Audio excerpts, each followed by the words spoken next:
Testing conditions is the basic building block of all logic. We can test a condition and get back an answer of true or false. We can take some action with that answer. Because the issue of testing conditions is so important, we'll dedicate an entire episode to it. To start with, when a test is evaluated, if the result is true, it returns a value of 0. We can use this to our advantage and use the AND operator at the command line to test out conditions without complicating it with any other syntax. A simple test like A equals A can be run as the test condition A equals A inside a single bracket, square brackets, and echo true. This will only return true if the condition is true, because both statements must be true in order to execute, and the echo statement will always be true. Test it out. Some syntax notes here. There must be spaces around the square brackets and the operator. Without the spaces, word splitting will not occur and the syntax will not be recognized. The square brackets are the equivalent of the test utility and carry all the same options. Look at the man page for the test utility to get a full listing of the options.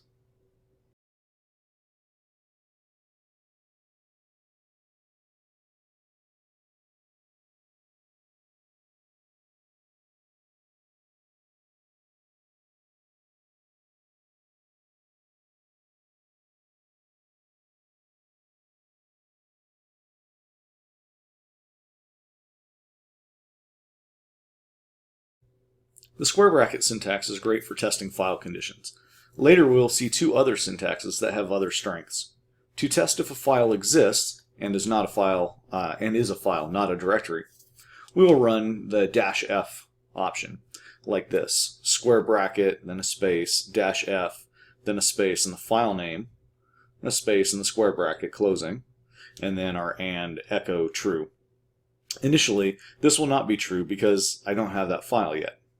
So then I'll create the file, rerun the test, and then it becomes true because the file is now there and is a regular file, not a directory.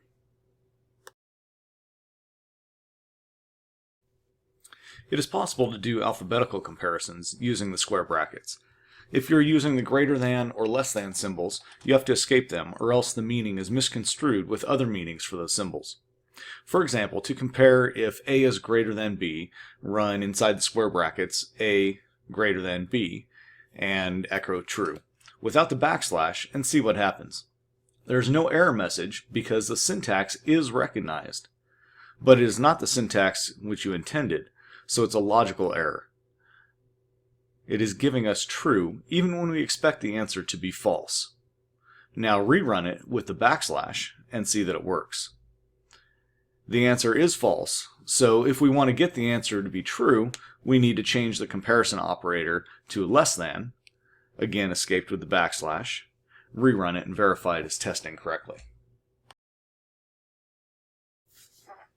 Single bracket syntax will do file path name expansion, which can be cool, and this is something you don't get in the double square bracket syntax. Take a look at this test utilizing path name expansion.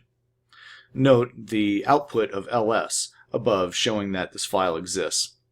And then we test for it with expansion and it tests true. Change the condition to a false situation and it correctly reports false.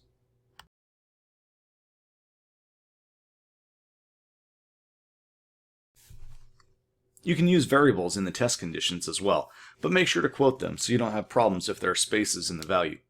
Here I'll set a variable name A equal to something new, with a space in between the words, and then test it.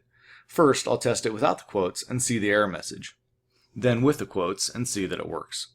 If you have a variable set for a file name, this can be a real problem if it's not quoted. The double bracket syntax is great for doing string comparisons, and will do string pattern globbing unlike the single bracket syntax. Check out the following test condition. This will test the string for the pattern of characters ing appearing anywhere in the string. We are once again testing the A variable.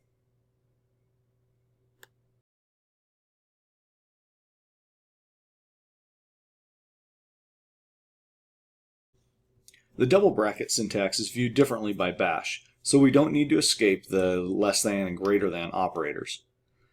Notice the examples here that show it works correctly without being escaped.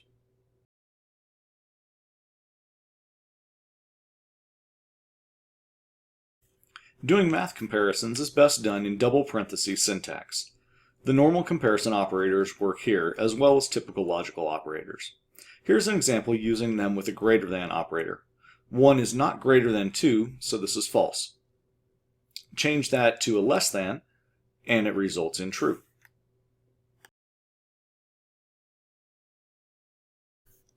Now let's combine tests using the AND operator, which will require both to be true in order to return a true value. Here, 1 must be less than 2, and 10 must be greater than 9 in order to result in a true response.